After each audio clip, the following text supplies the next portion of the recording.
What happens when you push a bunch of backcountry North Carolinians to the breaking point? Find out.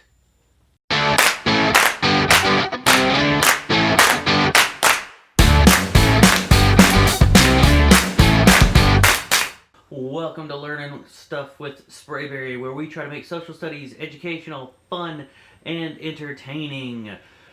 Today we're going to be discussing the Regulator movement, which lasted in North Carolina from about 1765 to 1771. Let's start with some background.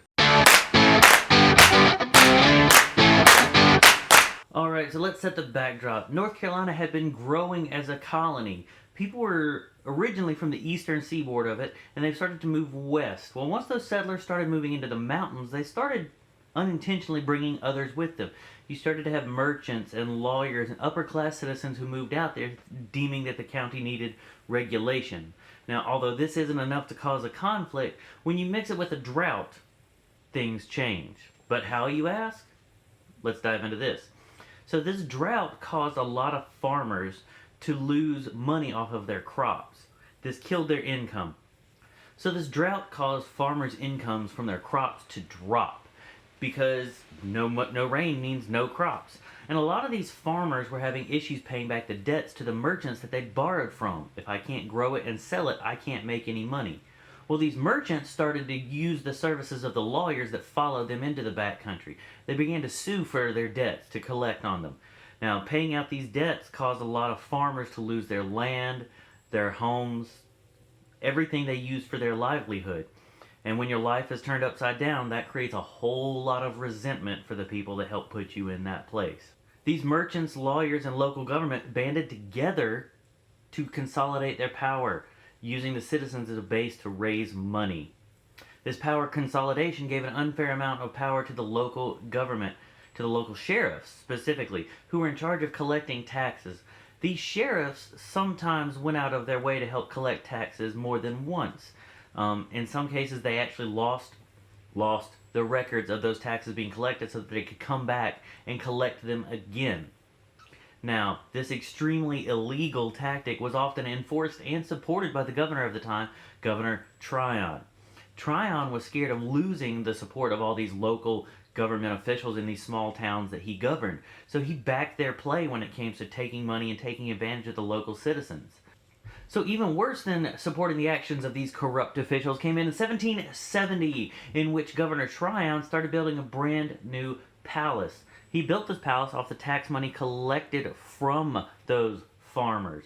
It was aptly named Tryon's Palace.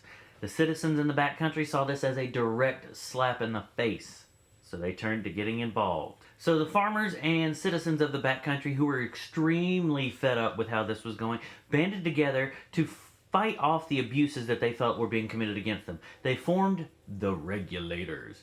So the overall goal of the Regulators was to regulate taxation and create a honest and fair government.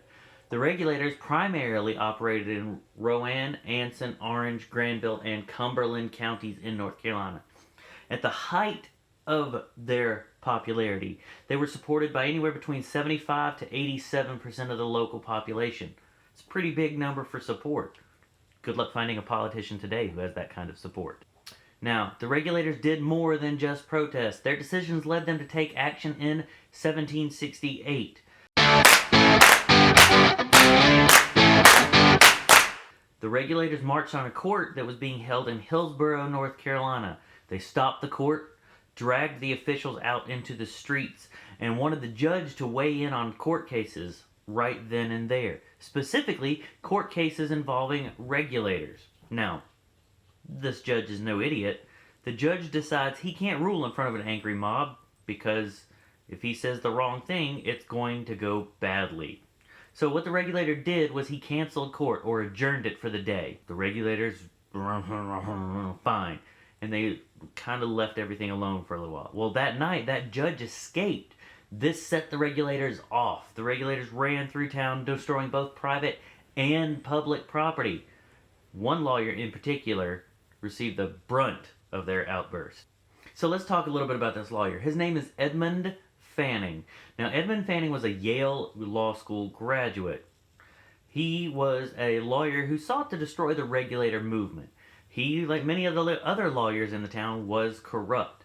Edmund had been charged and found guilty of embezzling. Okay, that's where you take money and hide it somewhere else for your own personal use. In this embezzlement case, he was found guilty and he was forced to pay 1 cent for each one of the charges. Fanning was pretty much the embodiment of the corruption that the regulators sought to fight against. Back to his punishment. Fanning knew that the regulators were going to come to him, and Fanning knew the regulators were going to. And breathe, just breathe. Fanning knew the regulators were going to come for him, so he hid out in a local store. Well, as the regulators are burning and bashing their way through the town, they discover him. They drag him out into the town square, and they beat him. They beat him until the point in which it is stated that they beat him till his eye was nearly out.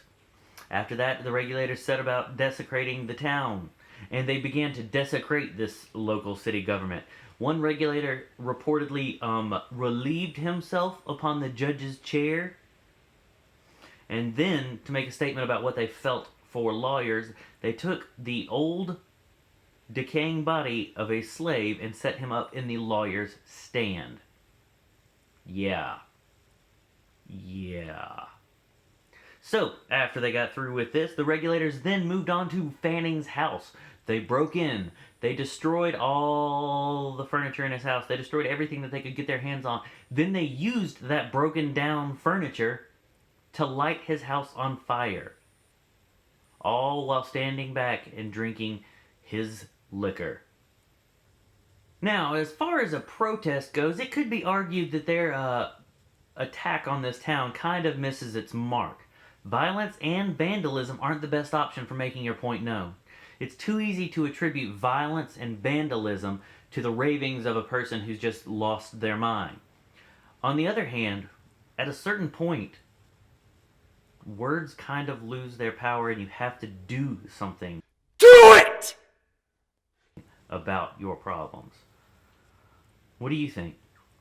Should the regulators have sought a more political and democratic approach to their problems, or had enough been enough and they had to take matters into their own hands?